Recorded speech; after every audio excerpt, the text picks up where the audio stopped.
I work in a massive privately owned, manufacturing company. The corruption, cover UPS, and nightmare work culture they don't want you to know about. I have to be as vague as possible because if this company is identified and they figure out who I am, not even kidding, I feel like they'll come looking. LOL? No joke, this privately owned would be Fortune 500, corporate giant makes Black Mirror feel a little too real. Some real Dr. Evil, Shark Tank with piranhas type stuff, LOL.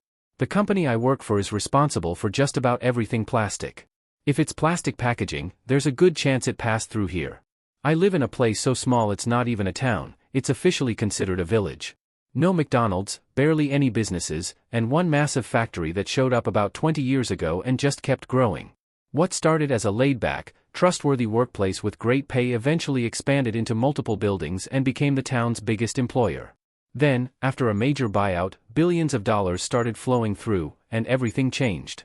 Now, you can't step into one of the 2 gas stations or small handful of stores without seeing someone wearing the company shirt they hand out. But when outside corporate interests took over, they started bringing in their own people, handing out management positions to friends, and running the place like a private club. And once a company gets big enough in a small town, there's no accountability. What used to be a solid job turned into something straight out of an HBO drama. The usual corporate nonsense got worse, fudging time cards, sexism, favoritism, and adjusting drug test results after major accidents. But it doesn't stop there. We're talking covering up assaults, extreme drug use, high-ranking executives, not saying how high, just in case, cheating and keeping mistresses in plain sight in the giant glass HR building, and full-blown criminal activity. One of the company's truck drivers had a history of drinking on the job and multiple DUIs. One day, he drank before his shift and ended up ending a motorcyclist.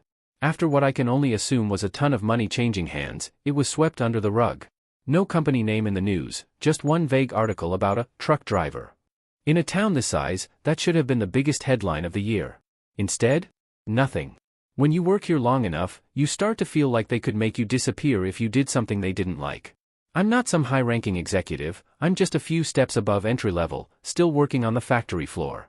But over time, I've pieced things together, between constantly signing paperwork, agreeing to their policies, overhearing the right conversations, and befriending a supervisor who introduced me to a high-ranking corporate employee who was a little too trusting with their secrets. I still consider these people friends, but the work environment is toxic, and after enough time, it starts to mess with your sanity. We work 12-hour shifts, and if you think workplace screaming matches are rare, try several a night. The corporate systems they claim improve production don't actually work, which throws everything into chaos. Meanwhile, the building manager, who's supposed to oversee operations, regularly sleeps for half the shift, hides in a janitor's closet, and watches movies. But if we stray from their broken systems? It's not pretty.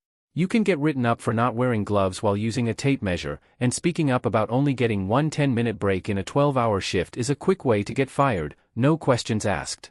And before you ask, why don't you just leave? Well, the pay was really good then, and it's really good now, and in a small town with almost no other high-paying jobs, that's not an easy decision. I want to highlight 2 specific incidents that really set the tone for what kind of company this is. I have plenty more stories I'd be willing to share if anyone is interested. First, not long ago, an employee, who, to be fair, was very good at their job, had a serious problem with anger and violent outbursts. Whether there was something personal going on, I don't know, but there's no excuse for the level they took it to. We're talking constant verbal abuse to all of his peers, throwing heavy and sharp objects, and even threatening to end multiple coworkers, while openly keeping a weapon in his vehicle. The company's solution? Slap a "no weapons" sticker on the door and call it a day. One time, during a rage fit over a production issue, he threw a metal holder containing a sharp industrial blade. It hit a coworker. Fortunately, the injury wasn't severe, but it was serious enough that it should have led to real consequences. Instead, behind closed doors, the injured employee was convinced to stay quiet, promised that action would be taken. Nothing happened. That same injured employee weeks later asked for a break after 8 hours of non-stop hard labor and hinted that he might speak up about what had happened to him if he didn't at least get a few minutes to eat. The next day? He was fired. The guy who threw the blade?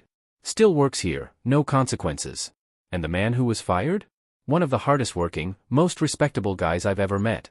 This one really gets to me. Now, let's talk about one of the biggest food, specific product not named, companies in the country. My company is pretty much the sole provider of all product for them, and there's a strict rule in place: a specific banned chemical cannot be used in any production, not just in their products, but in any product we run, period. To keep the contract, we get frequent audits. When that happens, a full-scale cover-up goes into motion. That banned chemical is hidden on the highest warehouse shelves, fake labels are created, and paperwork mentioning it is thrown out and replaced after. Employees in charge of this are explicitly told to make sure nothing with the chemical's name is left visible. If this information ever got out, I can guarantee that contract would be terminated immediately. The deeper you go in corporate manufacturing, the more you realize ethics are a PR stunt, safety is a technicality, and cover-ups are just business as usual.